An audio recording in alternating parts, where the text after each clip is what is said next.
I'm the Scale Model Geek, and thanks for joining me for another build. This week I'm creating a figure from a company called Loot, and it's from their War on Humanity pack, and the character is called Jetpack Marine. This week I'm going to do something a little bit different. I'm going to take you through my whole process, including the printing. The first thing I do once I pull it out of the printer is I'll give it a bit of a wash in this IPA. Now this is some of my older IPA that I put into this rather large bucket. And the whole point of this process is to actually get rid of as much as I can of the residue still left over from the print. Once I'm happy with that wash, the print then goes into the wash and kill machine from any cubic. And that's full of much cleaner IPA. Now I run that through the machine for about 30 minutes. And then I get the machine ready for the curing process by replacing the reflector and the spinning platform.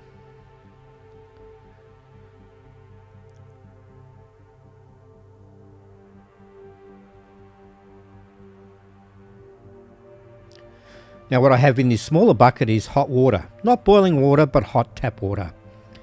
And the purpose of this is to actually wash off the IPA. Now normally I don't do such a big print, but this original 3D file was 75mm, which is I believe 1/24 scale, and I doubled the size, so it's now a 1/12 scale figure. Now putting it into the hot water really softens the supports and everything just pops off really easily.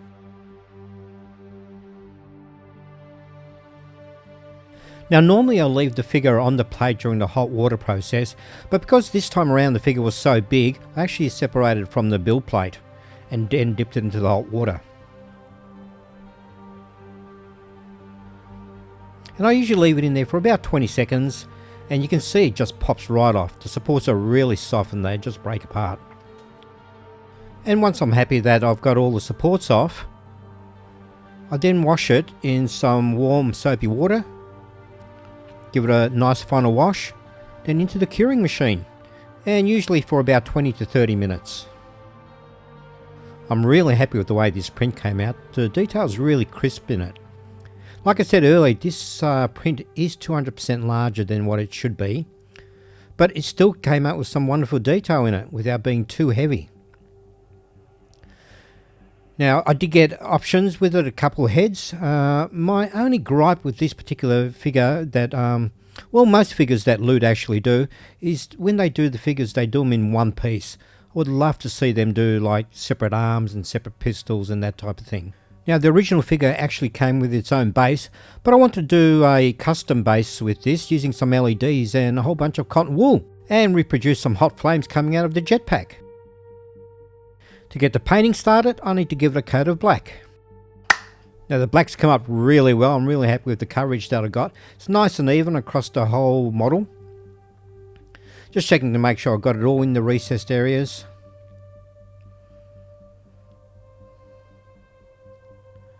Now I'm going to try this new technique for me called object source lighting. What that involves is then spraying a lighter shade of colour from one direction only, which then creates these faux shadows on the model. Now I've used some silver paint for this, and I'll explain why I use silver a little bit later. And you can see I have areas on the actual model where they're a little bit darker. These dark areas are supposed to represent my shadows. And probably in retrospect, I made it a bit too subtle. It probably should have been a little bit heavier in the contrast.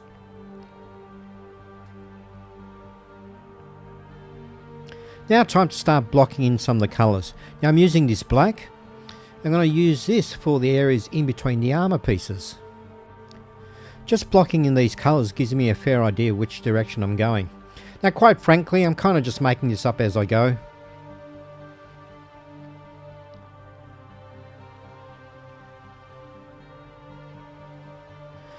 And I'm using this NATO brown for some of the padding that I've noticed are underneath the armour pieces.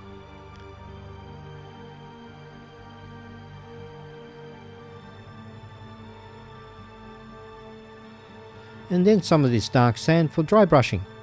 It doesn't really matter what colour you use as long as it's the lighter shade of the base colour. And the Panzer Grey for all the black areas for the dry brushing.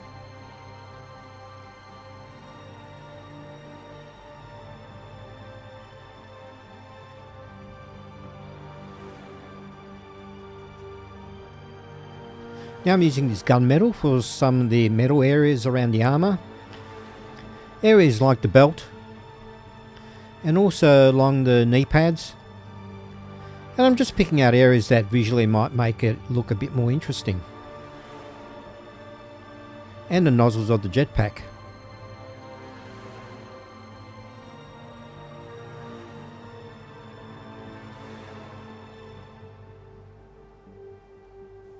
The colour blocking is looking really good at the moment, really happy with that. Now I'm using this light metal to dry brush those gunmetal areas. Now if you actually want to make those metal areas darker, what you can do is actually give it a base coat of black and then dry brush it in gunmetal rather than light metal. I personally like the more metallic look to it.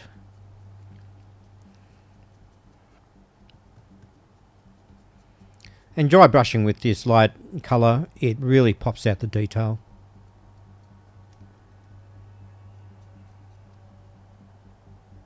Slowly coming alive, this figure. And now I think you've waited long enough, time to show you why I originally painted this in silver. Now I'm using this clear red over the silver arm areas to give it that anodized look that a lot of custom cars have. With this technique I'm trying to get that really high-end sci-fi look to it. Now this particular clear red that I'm using is about 20 years old, so it's a bit thick. A bit like me on Monday mornings. I've used the red for the arms and the helmet. And for the rest of the armour I'm using this clear orange.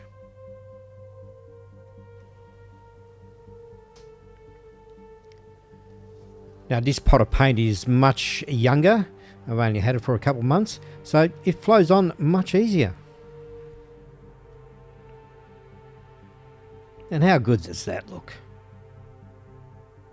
Really happy with that. And once that's all dry, I give it a light dry brush of that light metal colour. All I'm trying to do here is give it some light wear and tear on the armour.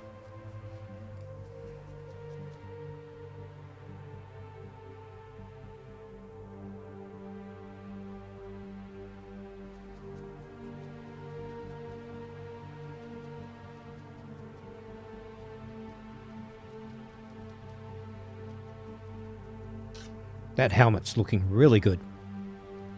Love the red of that. It's almost like a cherry apple red. While I was just touching up some areas that I'd missed, I was kind of still trying to decide what colour to paint the jetpack. I wasn't sure if I was going to do it a clear colour or go for like a flat red or blue or something like that. In the end, I thought to keep the colour palette going, I decided to go with the clear blue. Give it that anodized look to it.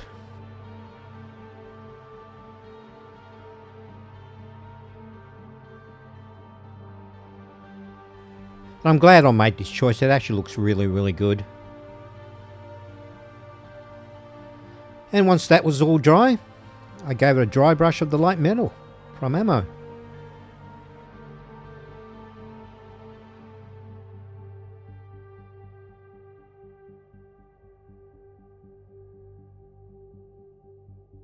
I'm really happy with the colour palette that I went with this particular figure.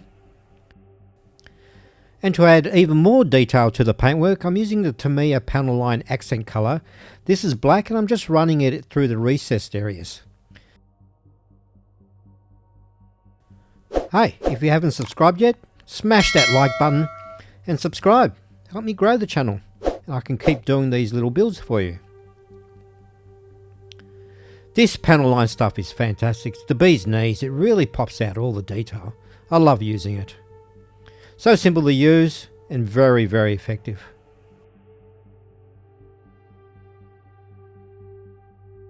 And once I finished off doing all these panel lines, it was time to move on to the jetpack. Now I'm using these 8mm acrylic rods, or rather tubes because they're hollow. And I'll be using some LEDs with them as well. This particular LED setup I got from a YouTube channel called SciFi Crafts. Go check out the channel, I'll leave the link in the descriptions. Now I'm just cutting out a section out of the tube so I can place the LEDs in there. And with the Dremel tool, just cut it out. You need to be very careful. If you go too far, it just weakens up the strength of the actual tube.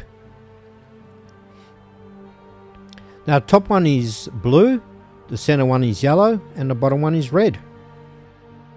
Now to glue the actual LEDs into place, I'm using some 5-minute Anodized.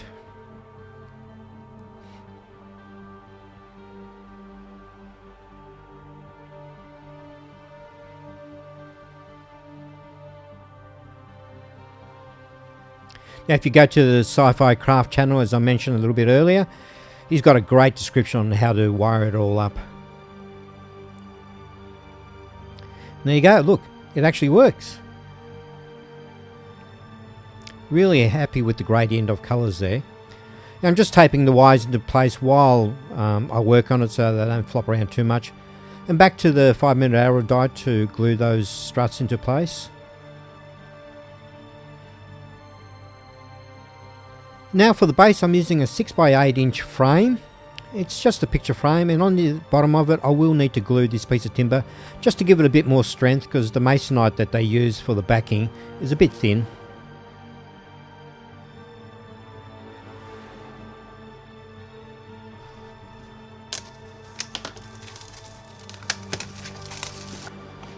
Now to protect the actual frame while I'm working on it, just a bit of masking tape around the edge.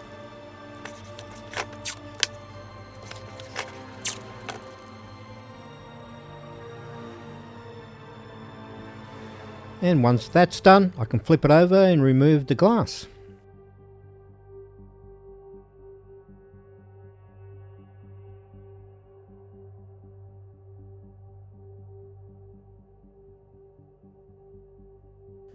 And to keep that backing in place, I just use some hot stick.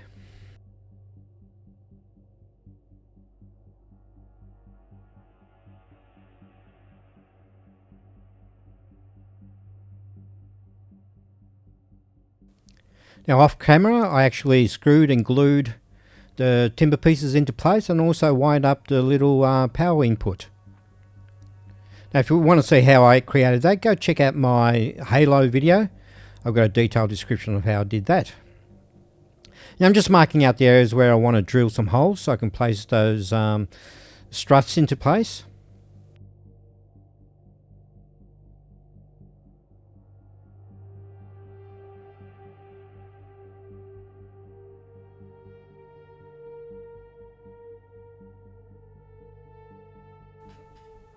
I was actually really surprised how well it holds. It looks like it's quite stable. Now back onto the 5-minute Anodized, I'm just making sure there's plenty of glue in that area. Just to make sure it doesn't go anywhere. And once the glue was all dry, I soldered up all the wiring.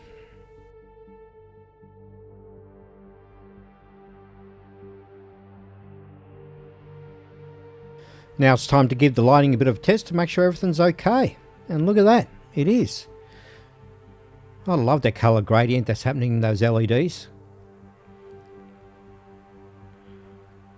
It's looking really good and quite solid. Now it's time to start detailing that base, and I'm using this XPS foam, also known as insulation foam. And I'm just cutting some random pieces, gluing them into some areas there just to make it aesthetically pleasing.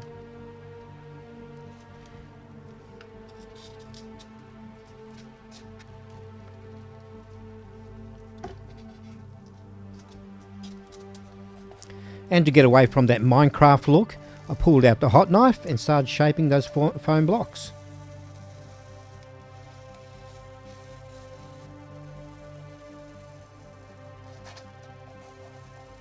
And just like that, we have some rock formations. Now for the actual texture of the ground, I'm using a combination of sand, grout, kitty litter, PVA glue and some water. And I'm just gooping it all over the place and pushing it around with a brush. Make sure you don't use a good brush, because this technique actually destroys a brush quite well.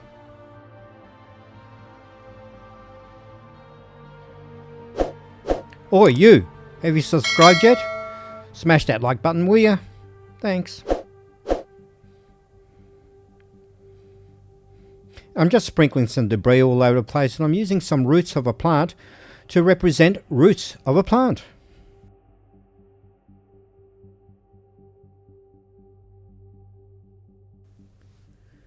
Now, just to create a bit more visual interest to the base, I'm using this saddle brown and heavily watered down and create a bit of a wash in the recessed areas.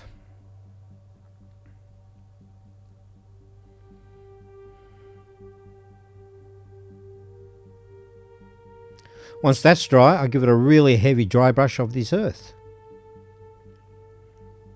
And that just unifies all the colours together.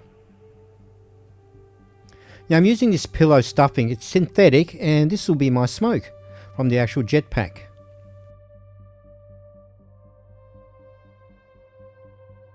Now to stick that stuff into place, I'm using a combination of the hot glue and also some spray adhesive. And what I'm doing, towards the bottom of it, I'm doing a much larger area cover.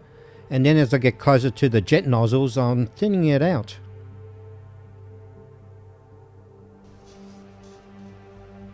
Bit of shaping.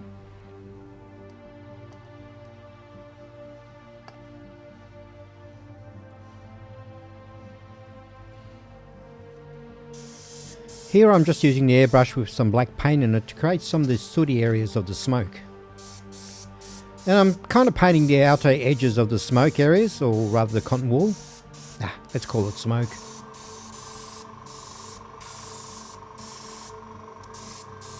Painting these black areas has given it some really great dimension to the smoke. It's come up really well. I'm really happy with this build, so you know what? I think it's time to show you the final glamour